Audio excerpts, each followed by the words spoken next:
Hello, welcome to the Evaluation Instrument Training. I am Cassandra Piñato, Review and Adoption Specialist in the Instructional Materials and Implementation Division at TEA. In this training, I will provide you with information you need to correctly complete an evaluation instrument. These instruments contain correlations provided by the publisher regarding the specific locations in their materials where they believe that Texas Essential Knowledge and Skills are addressed. Some of the information you hear will be a recap of what you have already heard in previous trainings. In this next section, I will walk you through the evaluation instrument. The evaluation instrument has 5 worksheets. I refer to them as tabs. You can access each worksheet by clicking on the tabs at the bottom of the Excel spreadsheet. First is the Summary tab. This automatically updates to reflect the Teaks coverage percentages as you complete the review. Next is the Login Credentials tab. This contains the login and password information you will need to access the publisher's digital materials. In some cases, it will also contain instructions provided by the publisher to navigate through the product. The Teaks tab contains student and teacher materials. This tab also contains the publisher's citations to their materials where they believe the materials meet the Teaks and where you will indicate if you accept or reject their citations. The Errors tab is used to document any errors that you find. And finally, the Feedbacks tab is used to communicate your opinion and/or suggestions on the product. First, let's start with the Summary tab. The Summary tab has the following information. At the top, you will see the course, publisher's name, program title, ISBN, and the Teaks percentage the publisher believes their materials address. Since you may review more than one product, please verify that the evaluation information at the top matches the product information. The status contains the status of the evaluation and indicates if the review is complete. The table contains a table summary that automatically updates to reflect the percentage of student expectations addressed and the percentage of the completion of the review as you complete the review. The overall comments is a space for your overall impression of the product. The count of reviewers contains the count of reviewers that are reviewing this product. And finally, at the bottom is a space for you to enter your name and your role. You'll see 3 examples here: Cassandra Piñato, educator; Audrey Willman, parent; Jonica Imafidon, business industry representative. If the publisher has digital content, you must log into their online materials before conducting your review. First, log into the publisher's website using the URL and username and password on this tab to ensure all hyperlinked resources are linking properly. If publisher provided, use any instructions to navigate through the product. Now let's talk about the Teaks tab. At the top of the Teaks tab, you'll see the course's general requirements and introduction. After you have read this information, you'll need to scroll down until you see this gray header row. In the very first column is your knowledge and skills statement, followed by your student expectation, then your breakouts. In the next column is your item type. This tells you whether you should look in the student or the teacher materials. Some of the student expectations will be addressed exclusively in the teacher materials. In those cases, this section labeled Student Teacher will be grayed out with NA because those sections are from citations from the student materials, and those breakouts were not for the student materials. In column E, your citation type, this identifies the citation type as either a narrative or an activity. Remember, if the citation shows the ability for the teacher to teach or the student to learn, it is considered a citation for the student text narrative. If it provides an opportunity for the student to demonstrate the knowledge or practice the skill, it is considered an activity. In columns F through I, you'll see this is where the publisher actually puts in their citations, starting with the component ISBN, the page, the description of the specific location, which will tell you where to look in the materials, and a hyperlink that should take you right to that component. Column J is where you will indicate if you identify content other than what the publisher cited if you reject the publisher's citation. I will show you a demonstration of this later in the presentation. Columns Q through W is where you will indicate if you agree that the content meets the breakout by selecting accept or reject. I will show you how to do this in just a minute. Column X, the reason for rejection, is where you will provide an explanation of why you rejected a citation. Now let's look at some citations.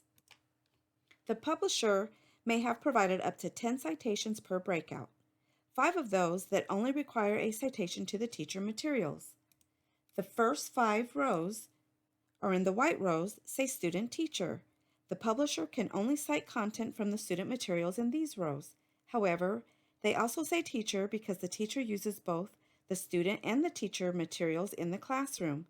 A publisher will also get credit for having content in the teacher material for any citations accepted by you in the student rows. The next 5 are in the peach rows and say teacher only. These are for citations that are only for the teacher material. It was not necessary for the publisher to populate these rows if they felt they sufficiently addressed the breakout in the citations they provided in the student rows. So let's look at this example. Let's look at the first narrative in this student section. You're going to go to this page 572, look at the description of the specific location, and if you click on this hyperlink, it should take you right to that component. If you unanimously agree that this content is addressed, then in column Q, you're going to select accept. So then let's say we'll go to the activity. You're going to go to page 29, click on the hyperlink to take you to that location, and let's say you don't all agree. You're going to go over here in columns S through W, and this is where you are going to indicate if you disagree, your individual votes. So Cassandra Piñato, panel member number 1, agrees, so I will select accept. Audrey disagrees, she wants to reject it. Jonica wants to accept it. And let's say panel number 4 wants to reject it, and panel member number 5 wants to accept it. Because this is based off of a majority, this citation will be considered accepted because there's 3 out of the 5. So now if you look back over at all of the provided citations, you have an accepted narrative and an accepted activity. Once you have accepted a narrative and an activity in the white rows, you move on to the next breakout. You're only going to review the citations in the peach rows if you have rejected all citations of that type, narrative or activity, in the white rows, or the white rows are grayed out with NA. Do not continue reviewing the citations once you have accepted a citation of the same type. What I mean by that is, let's say, for example, you did not accept this narrative, you rejected it. So you go on to review this next narrative that the publisher provided. And let's say you still rejected that one as well. There's no more narratives in the student materials, but look, there is one in the teacher materials. You must review this narrative, and if you accept it or even reject it, you move on to the next one because there's no more narratives. So again, if you rejected the first one but accepted the second one, would you have had to go on to this teacher materials to look at this narrative? No, because you've already accepted a narrative, and this activity was accepted as well by the individual votes. If a publisher did not provide a citation for a breakout, we ask that you select reject for both the narrative and activity in column Q. Staff tried to already have selected reject for these breakouts on several of the evaluation instruments, but if we missed one, we ask that you go ahead and do that yourself. For example, Here's a breakout that was not cited at all. So you would go over to column Q, and if staff forgot to or missed this one, we ask that you would select reject for this narrative and reject for this activity, and then move on to the next breakout. Now I'm going to give you an example if you reject a citation but you identify content other than what the publisher cited. You must collaborate with your team, and if agreed by all, follow these steps. First, you're going to enter your identified citation in a blank row if there is a blank row available. There are two right here. If there are no blank rows available, replace the old citation of the same type with the new citation. For example, if these were citations and not blank, you would then replace this citation with your new identified citation. But since there are blank rows, I'm going to go ahead and show you an example in this first blank row. You're going to first select the citation type by selecting narrative. Go ahead and copy the ISBN down from the first rejected narrative to this one. Then you're going to enter the page number that you identified this content, 573, for example. Top of the page, second paragraph.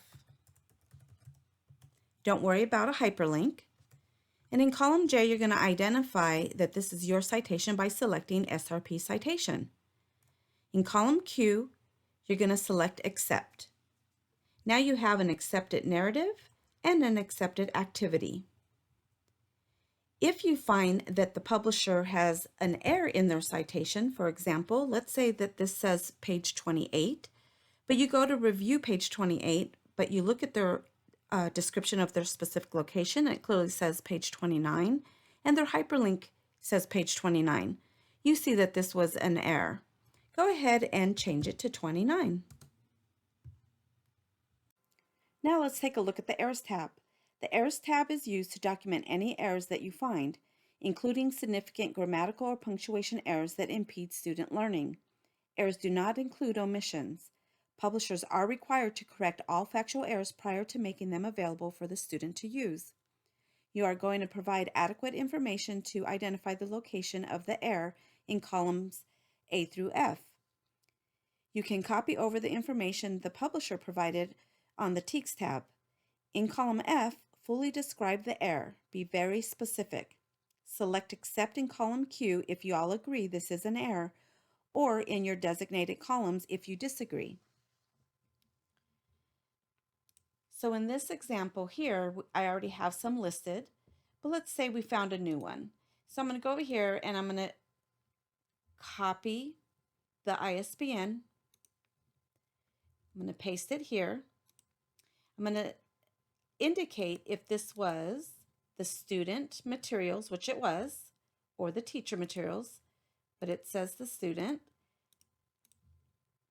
Then I could go over here and I can copy the page, the description, and the hyperlink the publisher provided and paste them here. Then over here, you're going to indicate and be very specific what the error is. So you'll see in these examples, add missing hyphen, old timers. There is a line that reads, what they haven't learnt.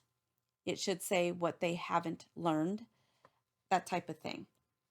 You're going to enter your vote just like you did in the Teaks tab. If you all agree, then you're just going to say accept. If you don't all agree, then you'll enter your individual votes, accept, reject, accept, and so on. The Feedback tab is used to communicate your opinion and/or suggestions.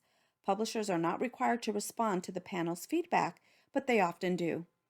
Record your feedback in the same way that you recorded the errors.